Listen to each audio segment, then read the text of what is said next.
Angelica Hofstadt, and I'm with One Young World.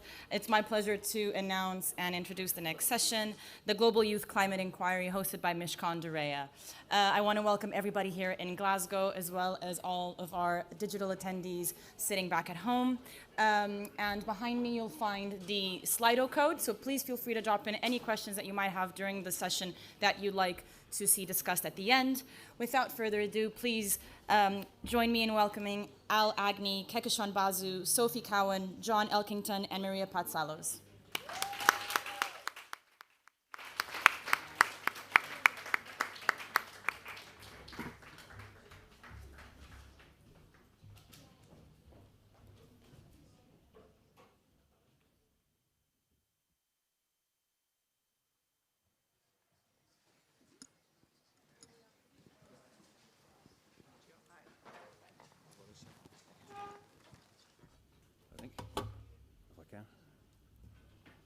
Welcome, everybody. Thank you very, very much for joining us this afternoon. It's great, in fact, it's just great to be here, but it's great to be amongst and to see so many friends, so many colleagues, so many amazing youth leaders with us. I'm Alex Rhodes. I'm a partner at Mishkan's. My job is to speak very briefly to thank you all on behalf of us, Mishkan's, our partners, the Democracy and Culture Foundation, and of course One Young World, who are hosting us here. And also to thank the 22 contributors to the inquiry from 19 countries, from Syria to Bangladesh to Congo to everywhere in between. And also to thank our esteemed panel, some of whom are here today, but also our broader panel who led the virtual inquiries that we ran to draw out the evidence from those young people. I was going to give just a brief introduction. So what is the inquiry? The inquiry called for evidence from young leaders on how climate change is impacting them and their peers. But also, and I think possibly for the first time, it called for evidence from them on the obstacles that they're facing in participating in taking climate action, in decision-making and in action-taking, and also to identify what initiatives are actually working for them in empowering themselves to take that action. So why is this important? And I think there are several reasons. But I was going to draw out three. I think first is fairness. Of course, the younger you are, the more you are likely to be impacted by the impacts of climate change during your lifetime. The second is about prioritization. The actions that we take are to be decided by us, and we have to work out how to prioritize those actions against other things.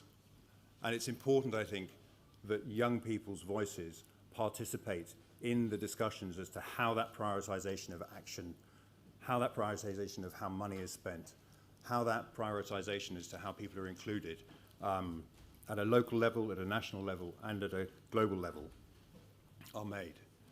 And the final point is around absence of leadership. And this morning, some of us were at Strathclyde University for a session.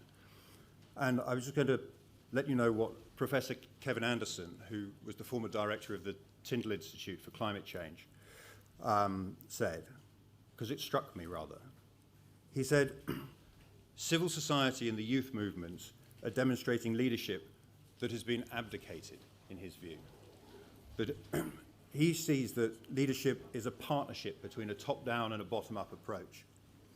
And in relation to climate, his concern is that the bottom part is broadly missing.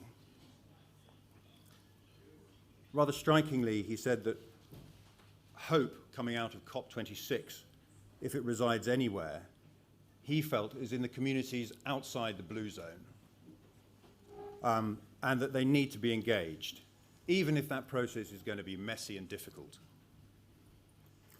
So steps, of course, were taken ahead of this conference to engage youth and bring them in Milan in September. And last week, of course, there was a day dedicated to youth and public empowerment. But for those of us who have been privileged enough to be here, I'm not sure that that has been reflected in our experience, in seeing the voices on the street, in seeing the segmentation of discussions in different zones, in different spaces during this conference. And that is something that we need to think about. Now, I'm going to shut up in a minute, but just before I do, I wanted to express thanks to Al in particular, who's going to chair the panel, who has done the most heroic work with a team of brilliant people, of course, and the participation of everyone I mentioned earlier. But she has done an extraordinary job of drawing together the findings from this inquiry and putting them into a clear, compendious report. And that report, hopefully, together with today's discussion, will set a baseline that further action can be taken from. That evidence given by those people presented in this format should be really powerful and should be used. The other thing is that the community that has come together through this process is a real force to deliver that change. And so with that, Al, I hand over to you.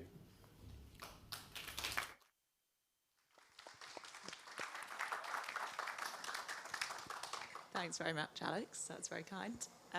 So I am Al Agnew. I'm an associate at Mishcon and have been helping with this report. And so I'm going to introduce everyone very briefly, and then they're going to do a little introduction and explain their involvement in the inquiry. So we've got Sophie Cowan, who is founder of Switch It, which is a very cool tool that helps you identify whether your bank and energy providers are helping to fund fossil fuels. And she was also one of the early members of Extinction Rebellion in the communications team. And then we've got kakisha, who is a One Young World ambassador and also founded the Green Hope Foundation when she was 12, which is pretty insanely cool. And I think she'll tell us all a little bit about her work with that. And John Elkington, who is a world authority on corporate responsibility and sustainable finance. And then Maria Patsalos, who is a Mishcon partner and Human Rights Lawyer of the Year.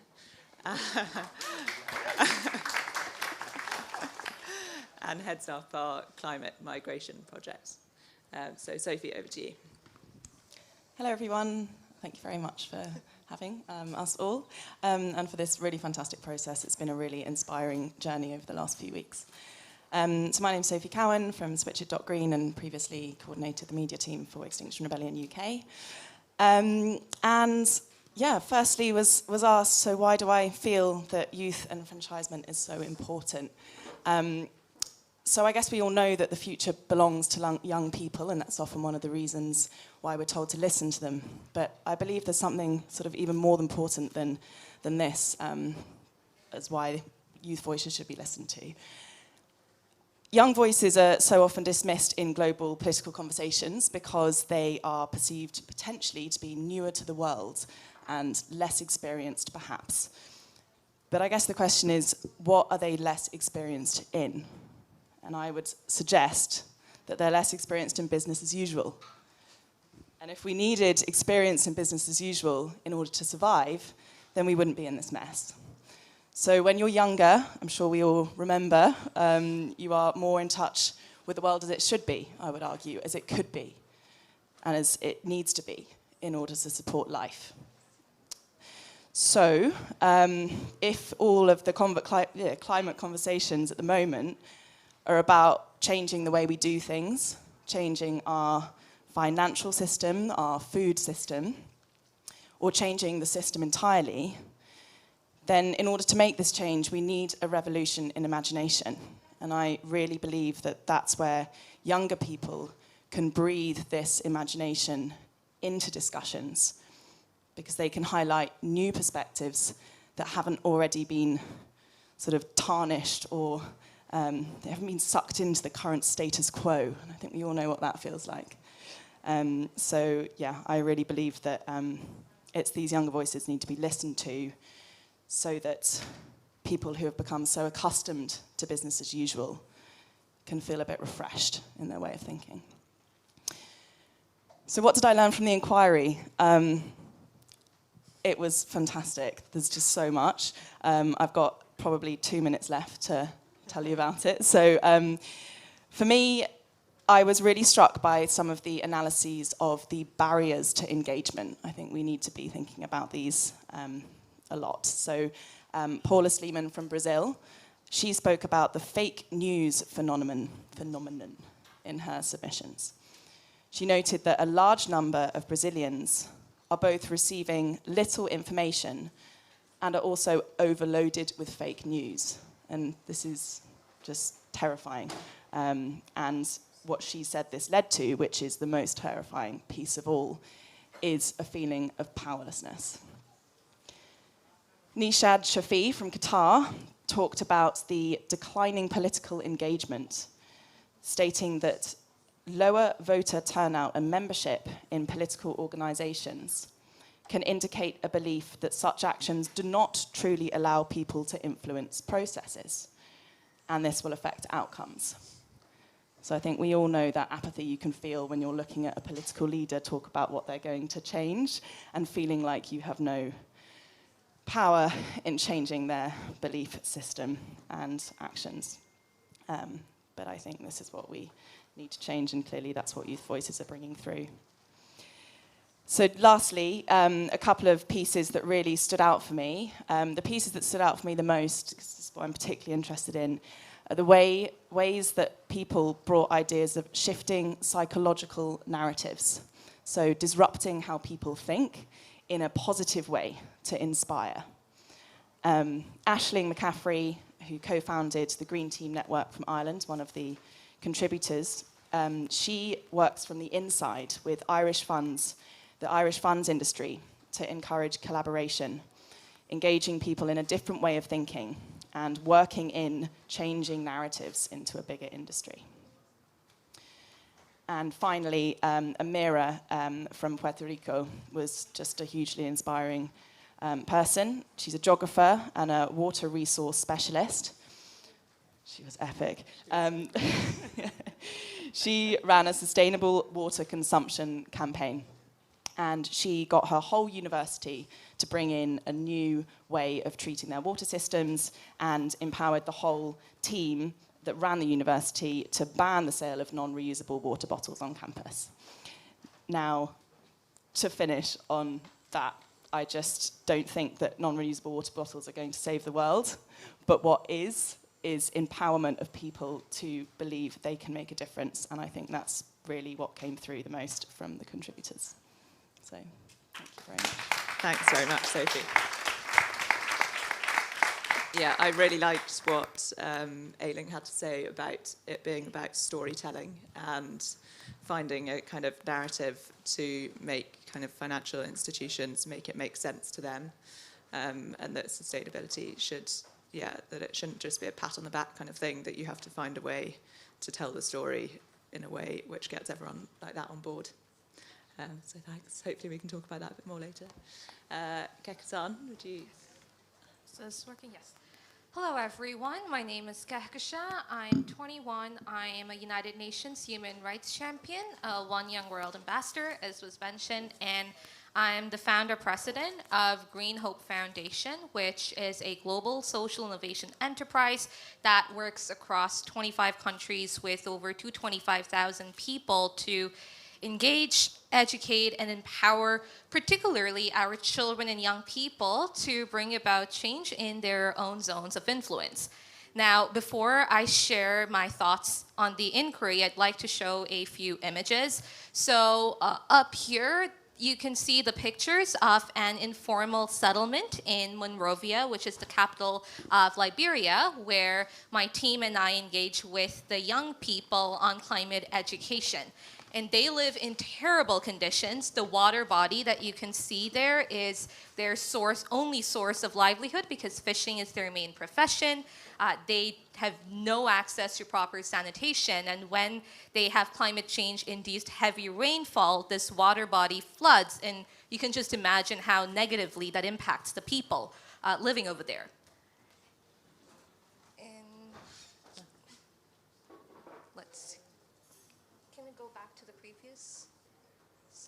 Thank you. Okay, so in these images are the ones of the deep bore tube well that my team and I installed in a village in Bangladesh, which is again extremely susceptible to climate change. And what's worse is that the trash from the cities washes up and gets stuck and lodged in their rivers, which they then use for drinking water, for bathing, for defecating in, for watering their crops. And this leads to skin diseases, tooth decay, and even deaths in the infants and the elderly. And this deep bore tube well was the first source of clean drinking water that they've ever had in their lives. And the last set of images is, so these are the children in the Sundarbans, which is the world's largest mangrove forest. And these are the children who had lost their homes when Cyclone Ayla had hit the mangrove ecosystems there. And our team, just before the next cyclones hit, which is Amphan and Yas, Green Hope and I worked to plant thousands of mangroves with them and started educating them on rebuilding post-disaster, which is really important because they kept facing these climate change-induced disasters.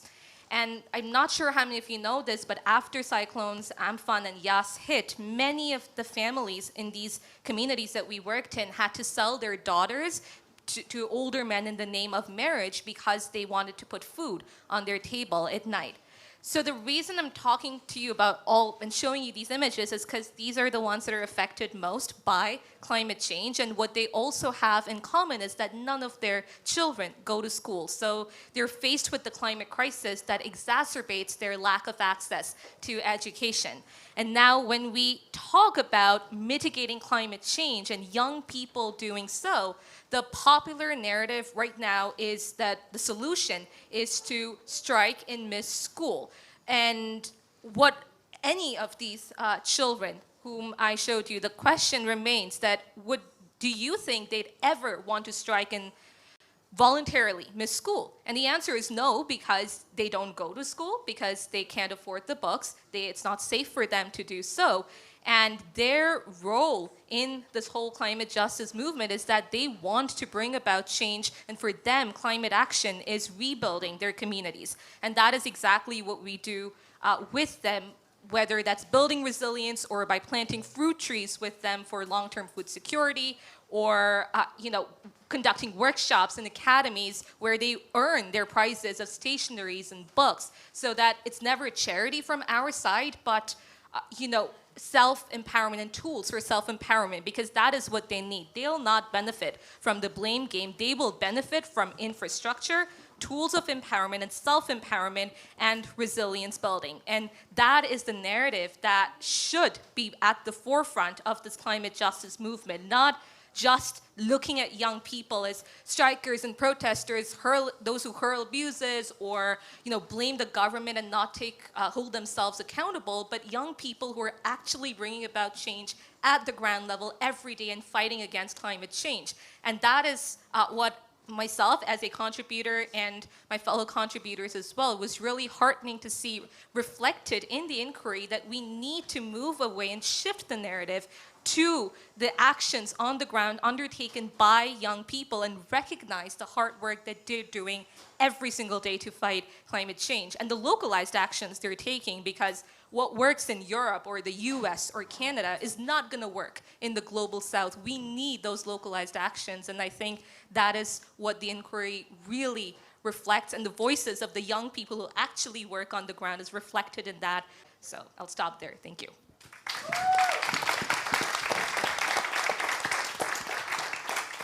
Thanks so much, and I totally agree. I think that was one of the most important things that came out of the inquiry, was just listening to people with like totally different ideas and from totally different backgrounds coming up with kind of novel ways of impacting on their communities. And it was just cool to see that there are so many different initiatives and so many different ways to make a difference. John, would you like? Thank you, Al, and well done, and thank you for doing it. I've just come, Alex started by saying the blue zone is not where change really will happen. It's going to be around the edges. I hope you're wrong, Alex. I hope that some of what's happening in this world will flash across into that mainstream world, and I think that's beginning to happen. And I have just come from the blue zone, where I moderated a panel of 4 CEOs of very major companies. But before I started, I asked a very simple question. Who in the room there had actually been to a COP before? And about 3/4 of the people in the room didn't put up their hand, or it was the other way around. I said who hadn't been, and it was an overwhelming majority had never been to a COP before. And I think that's actually quite encouraging, because I think what's happening is that that COP process that has largely been behind doors is now coming out into the open. And during the session that we had, one of the CEOs said, wouldn't it be better if the policymakers and so on, negotiators, were left to their own devices and all of this other stuff happened elsewhere? And my answer is absolutely not. You actually need that sense of the policymakers are being watched, and very actively, and what they're committing to will be tracked over time. So I think the COP process is in a process of profound evolution, and I think some of that will be helpful, and I think some of it will mean greater involvement of people who've not previously been involved. Part of that will be around young people being pulled in. And Louise, our CEO at Valence, and I went to a session a couple of days back with B-Lab UK and The Body Shop, and it was about Boardroom 2030 was the branding. And it was, how do you bring younger people into business in a way where it's not simply being their parents giving them a guided tour around the factory once a year, or a Christmas party or whatever it might be, but they're formally asked for their advice and put in a position where their counsel, their advice can be listened to. And I think this inquiry is very much in the spirit of that. I think it's very, very timely. And if I took away, well, Sophie mentioned business as usual. And in the 90s, I sort of came, I think for the first time, up with the phrase of business as unusual. And Anita Roddick picked it up then for a book and so on. And I think it's taken, you know, a very long time for us to get collectively to the point where we now are. And where I believe we now are is we're seeing an inflection point. We've been going incrementally and being rebuffed for a very, very long time.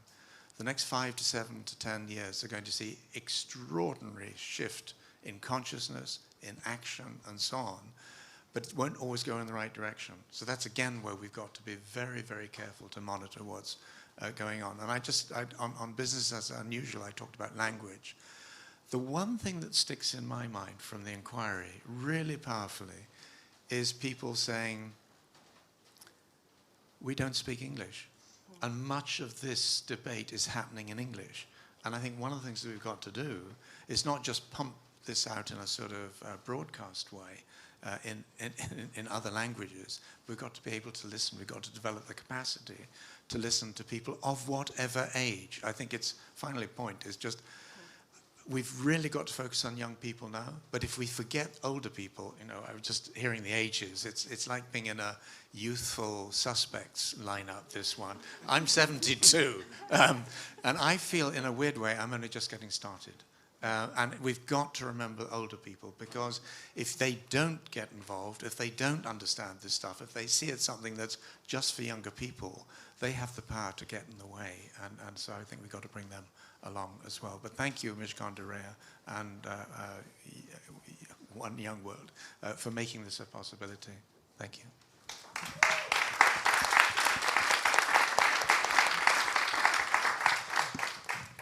Thank you very much, John. I think it's quite telling that one of the kind of initiatives which was repeated so often was the tree planting, and how that's the value of that was in that it managed to engage people throughout the community. And it had, I think, in Bangladesh, or Pakistan, they've done the 10 billion tree tsunami. And like the Prime Minister has planted trees and lots of school children are planting trees, and it's just been a really good way to get absolutely everyone involved. Maria, do you? Yes, hello. My name is Maria, as we've already said. I haven't been involved in the inquiry, but I am tangentially involved. So for those that have read the report, several of the participants mentioned climate migration and the impact on them and their communities, and I'm here to talk about that. I have set up the Climate Migration Project along with the team at Mishcon, the immigration team, and in particular Alex, who spoke at the beginning. As I said, I'm an immigration and human rights lawyer. Alex is an ESG and head of Mishcon Purpose. And so he came to me one day and he said, let's try and solve a problem that no one's been able to solve for about 10 years, if not longer. And I said, this sounds interesting. So that's when it was born. It's a complex issue. It spans lots of different elements, but effectively, climate migration is hugely important and will have a huge impact over the years to come. The stats that are being bandied around are eye-watering. There are some stats about millions, some billions of people being displaced due to climate change by 2050. This is a real issue and something that really hasn't had traction yet. There's a lot of miseducation about it. And that was our primary focus of the Climate Migration Project, to educate people and try and move the conversation forward. I was texted yesterday by a friend and they said, what are you up to? I said, I'm going to COP. And they said, what are you talking about? I said, climate migration. And they said, what is that? And that's exactly what I'm talking about. It's a real issue, and one of the issues of it is the definition in of itself. The Oxford Dictionary has recently put the term climate refugee in the dictionary, which is fantastic. That's a step forward. However, when we named the Climate Migration Project, we deliberately did not use the word refugee.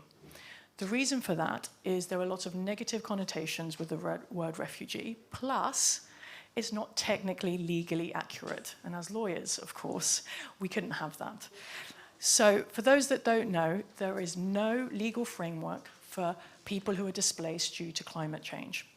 There is no protection, there's no international governing body, and there's no legal definition. So that's where the problem lies. So what are we trying to do about it? As I said, number one, education. That's why we're here, trying to pass on the word at COP. We've set up a podcast to try and get beyond just those people that are at COP. We are trying to lobby the government in order to change policies, even try and define the term. And more importantly, like I said earlier, it's all about education. That's the number one. And that's what we're going to take from here today, and hopefully we can move the conversation forward. And I will talk some more a little bit later, but I'll hand it back now. Thank you, Al.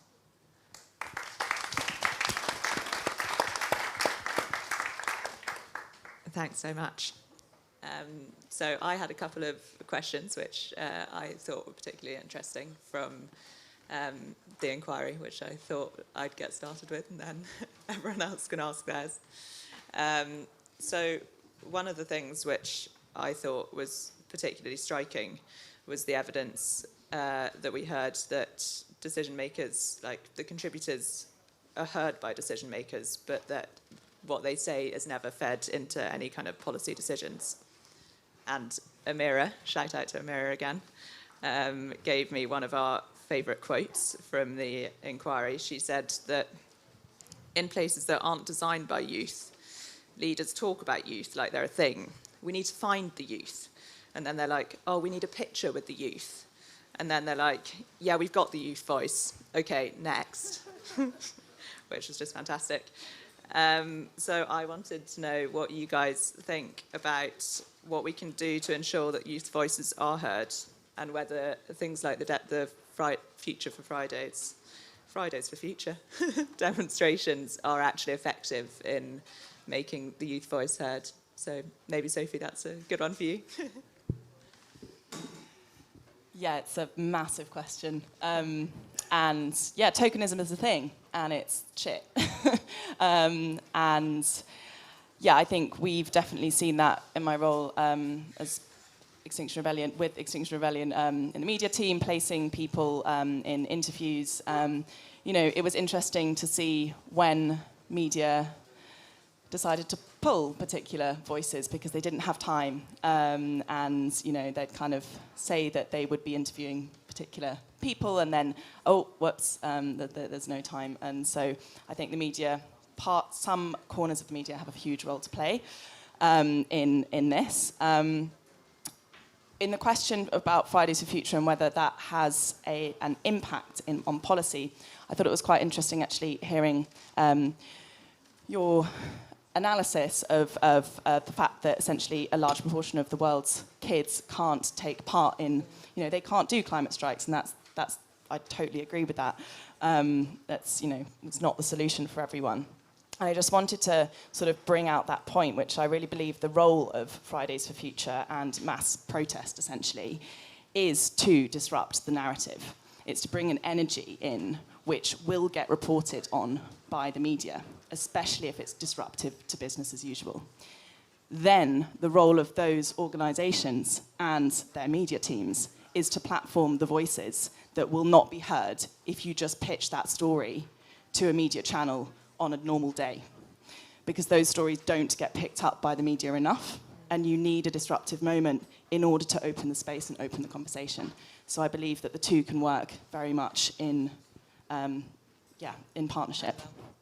Yeah, it's interesting that, because I think it kind of feeds into what Jennifer was saying, is that there's still a bit of a perception of like young people and disruption as being like difficult for business. And she said that in her company there's definitely still a kind of approach that you don't want to be too active in that space. And so I think it's an interesting question what we can do to make businesses engage more, and what young people can do from within business to be active whilst not making their career path a little more rocky. So John, I wonder if you've got any kind of thoughts on that. Well, I'm not negative, because in talking to the sort of business leaders that we talk to, the three messages I'm hearing time and time again now is, I'm getting it from my children at breakfast, I'm getting it from our interns, I'm getting it from the young talent we're trying to pull into our business. So it used to be said, just by the time you're getting absolutely nauseated by the sound of your own voice saying something, is the time when most of the rest of the world is only just beginning to understand that. So don't assume that just because people aren't doing exactly what you want them to do at the moment, that they're not hearing what you're saying. But then you get to the point where, what do they then do? And as Sophie said, tokenism is something we do quite well as a species. We don't want to change our lives, and we don't want to turn things on their head. So why don't we just pull in a young person, take a photograph together, and that would be the end of it. I think that's a transitional stage. And in a way, I was sitting next to a CEO a couple of days ago, and he was saying he saw greenwashing as a good thing. Now, strangely, I'd said that some time ago, and I think it's because people are suddenly starting to recognize that there is a major something that they have to do, and so they're starting to experiment with it. And so inevitably they will make mistakes. So I think we should encourage them to then understand why whatever it is that they're saying should be done rather differently. And if they do it a second or third time, then we should beat them up almost to a pulp. But nonetheless, I think that as a species, we do want to play with stuff, work out what works and what doesn't. So that's a good thing. Just a final point. Louise and I went, as many of you did, on the Fridays for Future March the other day, and it was profoundly moving. And there was I taking photographs of unicorns and all the stuff that was out of the usual. And Louise was saying, no, pay attention to the normal people. Just look at who's here. And it was astounding. Once you started talking to people, where people in the country or the world, people had come to be part of this. And again, I think I take great hope for that, because they're learning, they're actually finding their voice, And the political ramifications for that, I think, could be quite considerable over time. Yeah, that's interesting. And I think Maria, I think you've been kind of struck by how the people who joined Little Amal, I don't know if people know about Little Amal, the Syrian child puppet who has walked from Syria to I think she arrived in Manchester. Yeah, but is exactly. Yeah, she went from Syria to Manchester, and then we helped bring her to COP, which was absolutely key and very exciting. And the whole point of Amal is that she represents unaccompanied child refugees, and the walk, whilst being spectacular, is symbolic of what they go through in order to get to safety.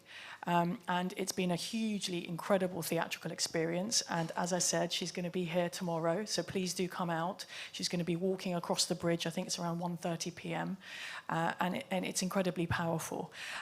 So she's met lots of leaders along the way for the inevitable photo op, as you mentioned. But hopefully it's wider than that. So yes, do check it out tomorrow. Sorry, Kakisha. Yeah, I do agree that there is obviously a lot of tokenism, and the thing with starting and looking at the protests and then moving on to the work that is being done on the ground, that is not being done. And the problem with just saying that, oh, we've looked at the young people, they have spoken, and that's it, is that the voice of the majority of the voices of young people are still overshadowed, and just by looking at those protests, you're still getting a very global North privileged vibe from that. So I think it is now really the responsibility of everyone to really look beyond that and look to see what even the local challenges, what the local youth are saying, because not all of the businesses are based, in the global north. There are obviously very big companies and businesses in the global south as well, and their youth, as I mentioned earlier, are implementing solutions in completely different ways. So the climate strikes are not going to work there. So it's important that you listen to youth no matter where they are, in whatever way they're talking to you. But the most important thing is to actually look at youth, recognize them as people bringing about change, not looking at their age. And yeah, just going from there, and most importantly, focusing on the ground level action. So yeah, while protest is the fundamental right of any democracy, it is the actions and on the ground at the end of the day that count the most, and young people are undertaking that, and it's important that that is also taken. And Western media and media have a very big role to play in promoting that and actually taking that extra step to go out there and find those non-flashy stories and the work that is being done on the ground. Yeah, I think it was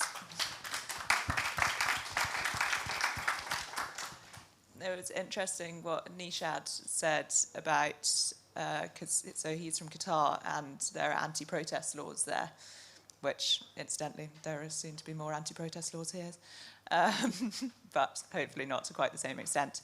But it's interesting, I wonder what you guys think about what can be done by young people in countries like that to kind of mobilise mass youth to engage in it if they kind of have those channels blocked to them. Sophie, go for it. I mean, I think the biggest question is to actually engage, because, I know I'm quite aware of the protest law coming in this country, but, I haven't done the deep research into what it's like in other countries. We're all so busy often trying to work with pressuring the government in our own countries, and it's really important to actually reach out to different countries and create this sort of global network, which is what Fridays for Future have done. It's what Extinction Rebellion have done in order to learn from each other.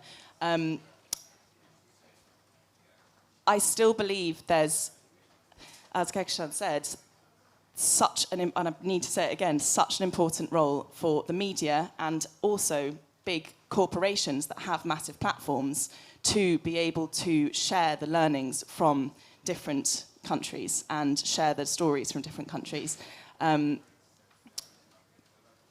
mean, it's almost like we can keep talking about it, but it is as simple as that. Those stories need to be platformed, and if you're a journalist or you work in a big corporation and you're not platforming them, then you really need to question why you're doing what you're doing.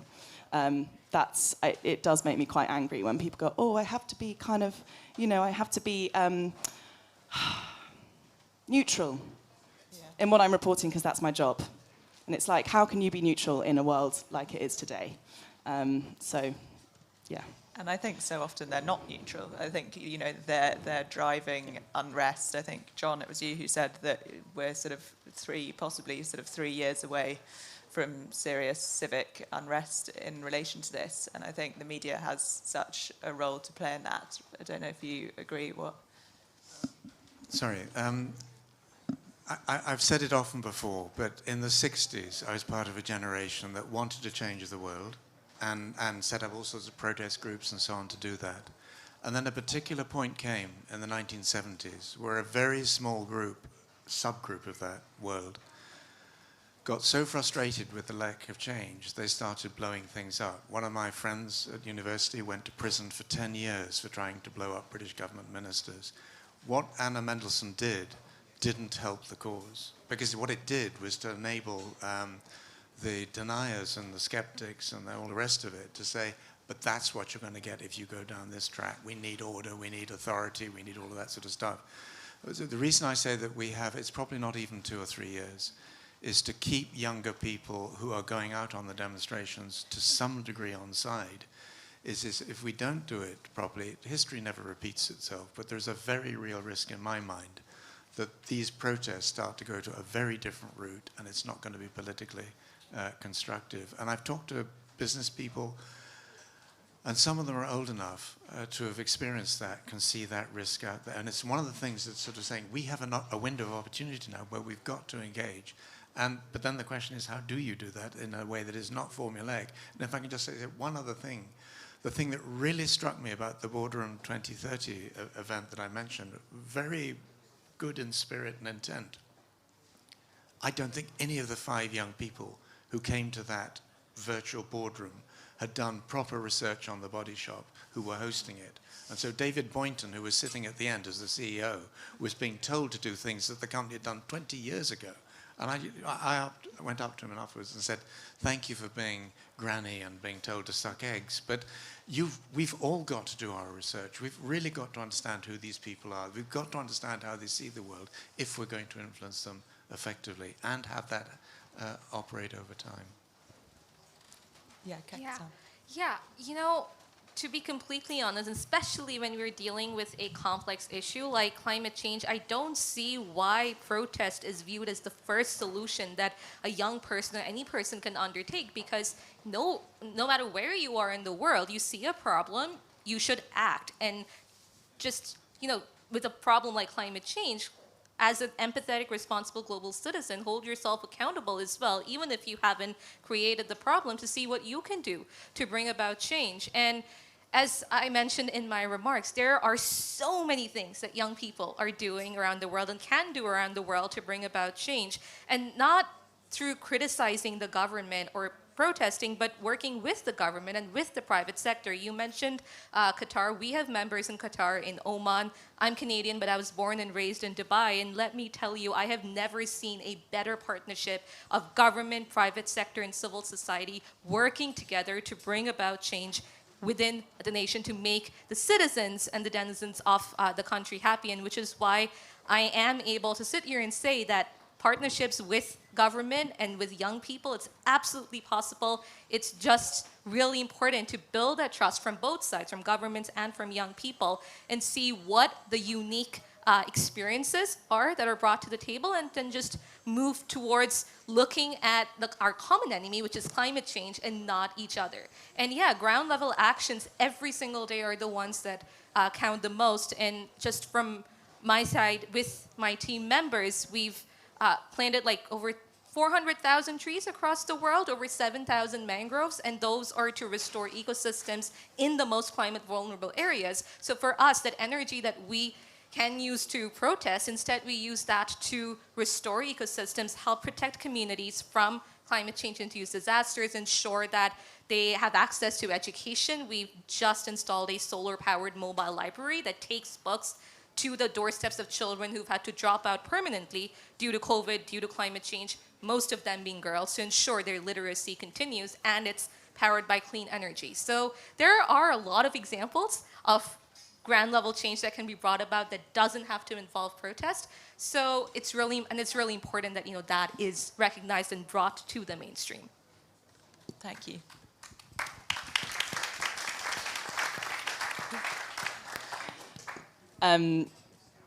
I think I just wanted to sort of speak to the sort of tapestry of action and to the role of protest, because obviously it's very close to my heart.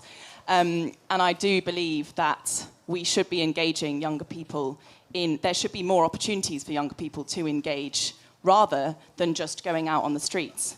But I think the reality in some countries, at least not in some countries, in some communities, is that there doesn't feel like there is a pathway to action. And this is exactly what we need to change. In 2019, when the Fridays for Future movement was just launching, the Extinction Rebellion movement disrupted sites in London and caused a huge racket. The amount of awareness from those actions and those protests around climate change the globe over increased an unimaginable amount.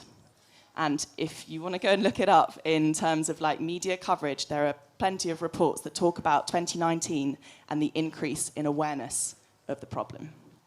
So I'm not saying that protest is the only way, but I am saying that it is an important way. Maybe 2019 was when that needed to happen, and now that engagement on a community level needs to happen.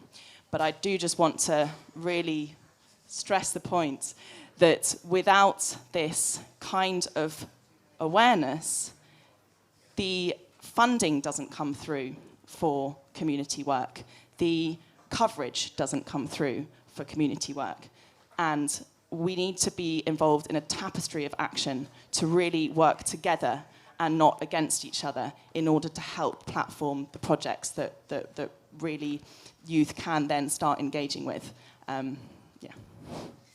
Yeah, well, I think it's a matter of getting, I think it made such a difference, didn't it? Just in terms of giving greater accountability and forcing governments to actually engage, because people suddenly sat up and listened a little bit more. So I think, although sometimes a little irritating, it was probably a good thing. I wondered if there are any questions from the people online. I'm not sure if there are. Okay, great. Do you want me to give? Great. Thank you. Yeah, we've got loads of questions coming in from online today. I wanted to pose a question here that I thought was interesting, which is sent in by Alejandro from Mexico, who says, what do young people, young leaders, and older generations, especially those in power, stand to gain from intergenerational dialogue? I can answer that. Great. Yeah, Jesus, okay. Intergenerational dialogue, intergenerational solidarity is absolutely crucial. I think there are good and bad people in every generation, and it's important to find those good people in the generations and just bring in the unique knowledge that every single person has with their experiences, with their lived experiences. And, that really creates a more holistic way of addressing the problems. I mean, if you talk to the older generations, you'll be able to see that, okay, this is where this worked, this did not work. And when you talk to the younger generations, you get a lot of fresh new ideas, which you can get from the older generations as well, honestly. But yeah, it just brings in that more holistic way of looking at problems. And for someone who works a lot with people who are above the age of 85, mostly in the faith movement, as the youngest trustee of the Parliament of the World's Religions, a lot of people are 85, 90, 95, and it's just wonderful to hear about the work that they did when they were younger and still continue to do to bring about a better world. And as a young person, it's a learning experience for me. So, you never stop learning, you never stop working, you never stop acting, and it's just important to recognize, once again, not each other as the enemy, but climate change and our world's problems as the enemy. So intergenerational solidarity is extremely important. Can I just do a quick one, which is, in a normal world, wisdom tends to go from older, more experienced people to younger people. In the sort of abnormal, disrupted world we're moving in, it's increasingly got to go the other way. But one of the things I see increasingly is people saying, you know, I'm 60, I'm 70, I'm 80, whatever. I tried. I was a human rights activist. I was an environmentalist, whatever. It didn't work. And now it's over to the younger people. And they say that as a stepping back. And I think that's deadly dangerous. And I don't like Amazon, but some of you will have seen their television advertisement, halfway through which a young boy says, I'm only 6, you figure it out. And I think there is this real danger that we're going to try and cascade responsibility to this to younger people who just should be doing other stuff, as Greta has said. You know, I should be getting an education. Well, she's had a ferocious education as well. But I think intergenerational dynamics are probably the most important part of this whole story. Yeah, I think that's so important.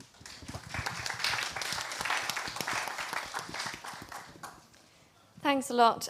We do have a few more questions coming in online, but if there's anyone in the audience as well who wants to raise a hand, we're open to that.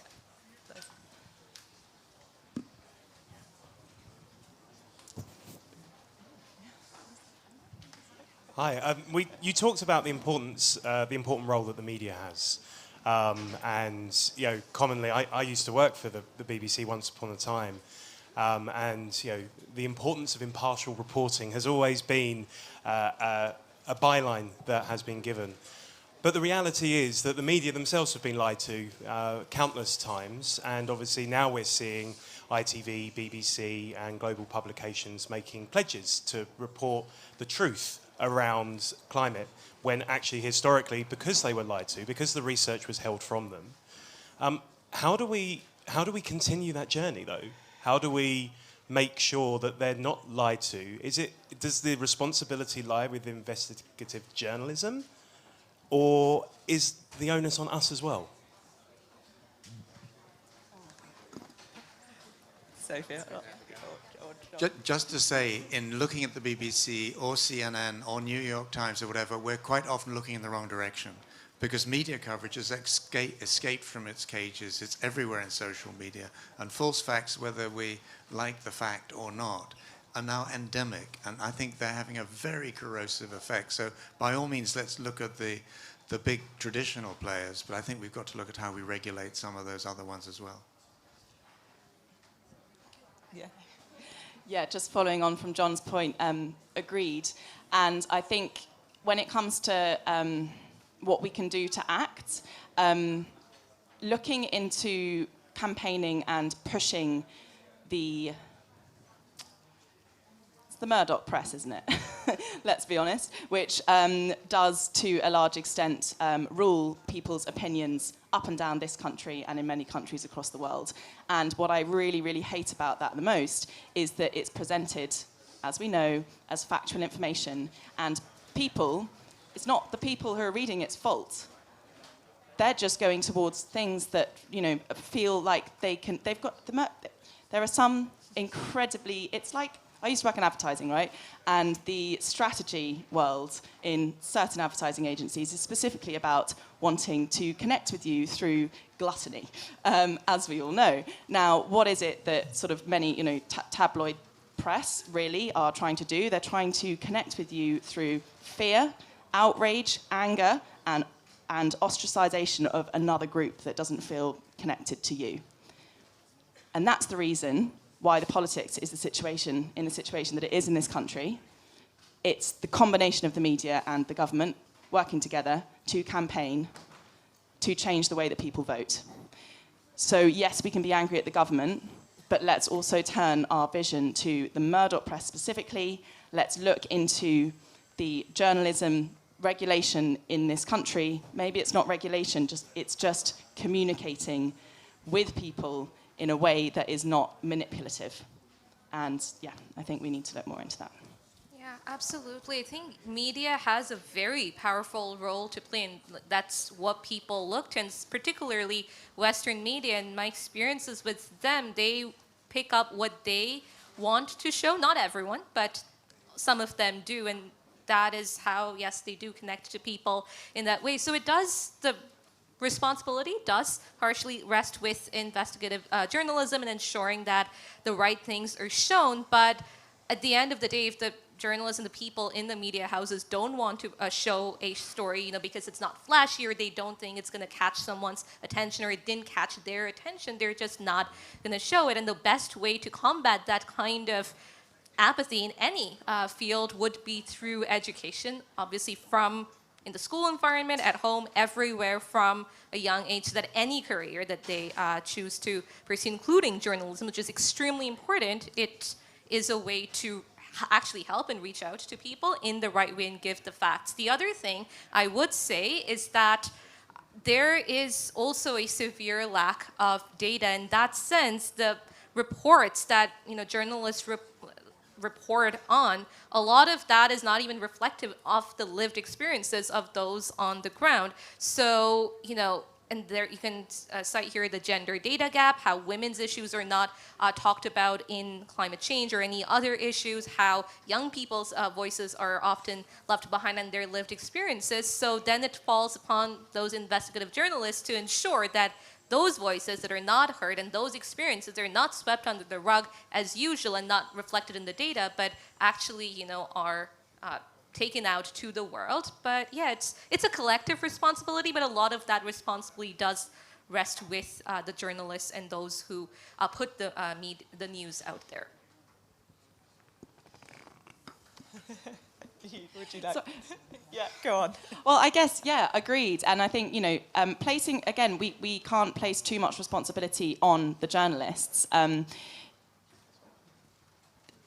Certain corners of the press are being paid to get the Conservatives into power. That is the reality of the situation. And if they weren't in power in this country, and equally look in the US over the last few years, if media wasn't earning money from getting these people into power, we would be in less of a mess. It's as simple as that. It's not as simple as that, but that's a very simple fact, right? So let's just look at the two in tandem, and when it comes to putting this responsibility on journalists, I think it's also, we all can make connections across our communities and engage with people that are not from our backgrounds or our parts of the world or our professions. And when we're talking about engaging with journalists or engaging with the government or people who don't vote the same way as us, I do believe that that's one of the most important ways to get through this, is because until we start having conversations on a person-to-person level and understanding where people come from, we're going to be existing in our bubbles that are reported in the media, and then we're just judging on a secondary report, and we become more isolated from each other. So I guess, yeah, that's another thing I want to highlight, is human-to-human connection. I think that's something which Ailing had been talking about as well in the inquiry. She was saying that actually just finding platforms where young people can get together and share their ideas, and I think One Young World's a great example of that, the One Young World Summit, where people can just speak to other young ambassadors from different places and get ideas about what they've been doing and meet interesting people. And I think so much of it is generating a kind of more open-minded conversation at whatever level you can and amongst your networks, and in the hope that, otherwise it seems a bit futile, in the hope that it passes through to kind of the media. And on social media, we should kind of be using that platform which young people actually have access to change the narrative. I think there are a couple of questions. Yeah. It's really amazing that you're engaging a lot of young people, and it's great to see Indigenous youth and young people from the South also represented. I'm the co-founder of the Global Youth Action Network, like from 20 years ago. We mobilize Global Youth Service Day every year, about 5 million young people to go out and get their hands dirty. And I see the new generation is here because we work very hard to engage youth in the design of the MDGs. So we were part of the MDG generation. Now we have the SDGs. So my question is, how do we capitalize on all those hundreds of thousands of young people marching in the streets of Glasgow and other capitals around the world to transform them into real action? Is 100,000 people marching?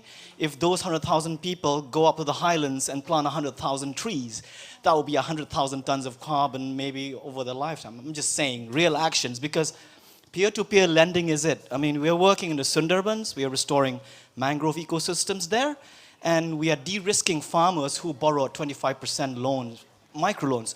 But if I have a Barclays bank account and I have 200 quid and I don't even get 1% interest, I could peer lend that loan to another woman planting mangroves there and get the loan down to 5% rather than 25, and then they can plant more mangroves. So of all those 100,000 people there, we'll have 10 quid or 100 quid. We don't have to wait for super wealthy billionaires to, write a check. I mean, that's the power of youth through their purse. How can we do that, like creating a forum? Because sometimes Facebook, and there's lots of fake news even about climate change, and if young people are not educated on climate change, they will be led the wrong way. And there are a lot of young people out there that are off the grid, whose voices will never be here. So that's our challenge, and I don't know what you think about that, of capitalizing the energy from the streets into real trees on the ground. Thank you. Yeah, I can take that. Yeah.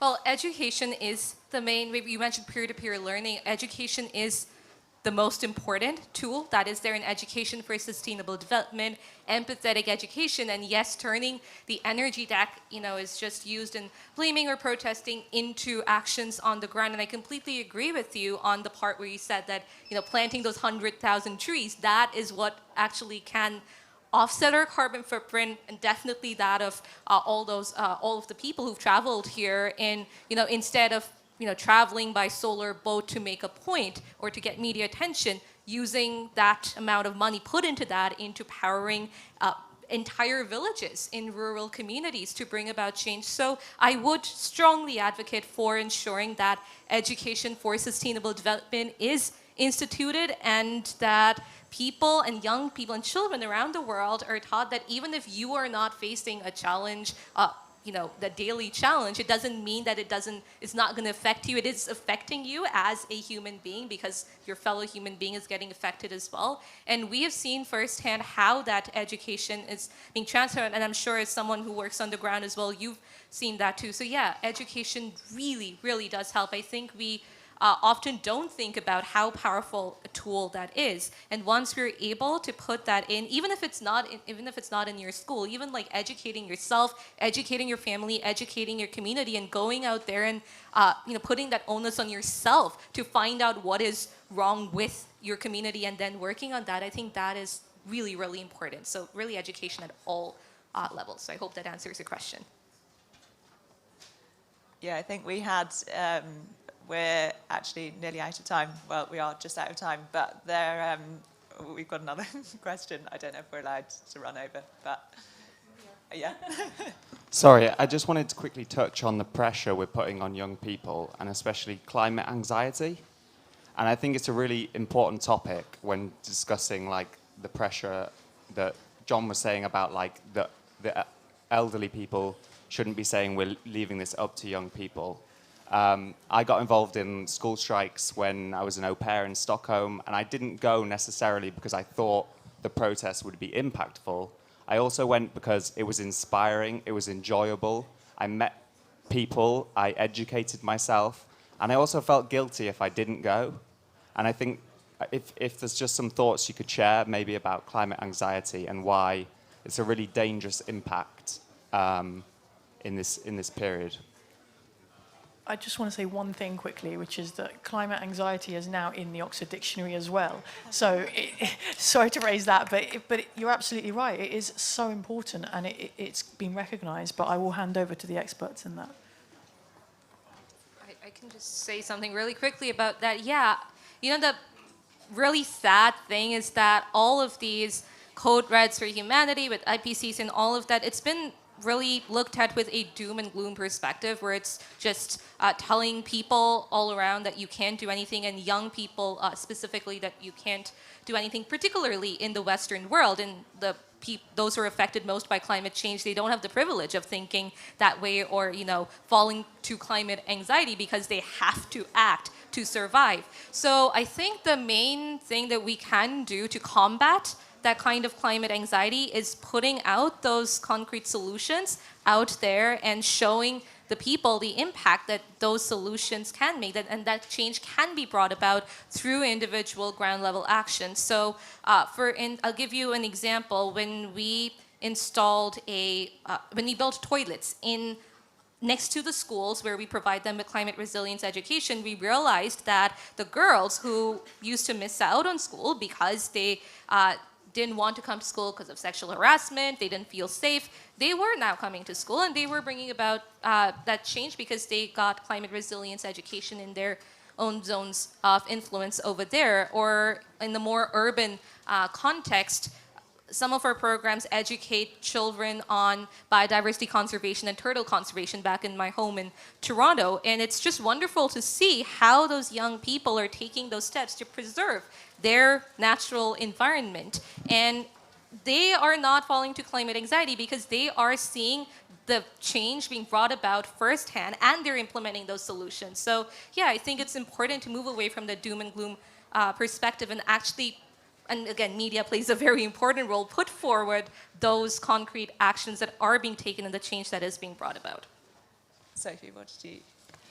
I fully agree, and it sounds like you made a lot of connections in the action that you took getting out on the streets, and I think that's kind of, yeah, it's similar to what kakisha said, is that let's focus on the positive, let's focus on the action that we can take, find connections where you can. I think that's what big movements have done, is brought people together to discuss solutions. I met my co-worker on Switcher.green, Anna. She's from XR NYC, and now we've just built Switcher.green, which is about getting action for people to take money out of their banks and energy companies into those which are building a greener future and aren't funding fossil fuels. So we wouldn't be doing what we are doing now if we hadn't connected through essentially an anxiety about the climate. So yeah, meet people in movements wherever you can, and then what are you going to do next? I think that's the message we need to take from this collective action. It's about not sticking in the gloom and then building something where you can. I think Kim Brink from the Inquiry said it best, and she said that hopefulness breeds purpose. And I think that's a kind of, well, it's a good message, for a takeaway message for everyone.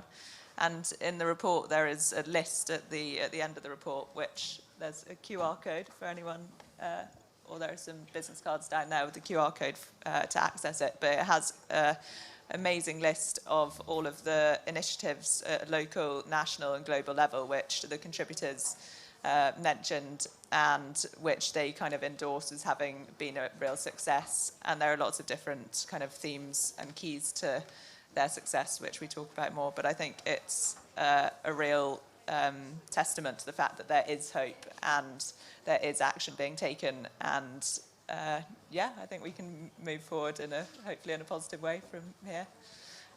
So I want to say a huge thank you to all of our panelists, and also to our partners in this, who were the Democracy and Culture Foundation and One Young World, who have been amazing. And also to all the contributors who, gave an amazing amount of time and energy and passion to take part in it. So thank you to them. And I think there is some money behind the bar if anyone wants to join us for a drink afterwards. That would be great. We can keep chatting. Thank you very much for having us. Thank you.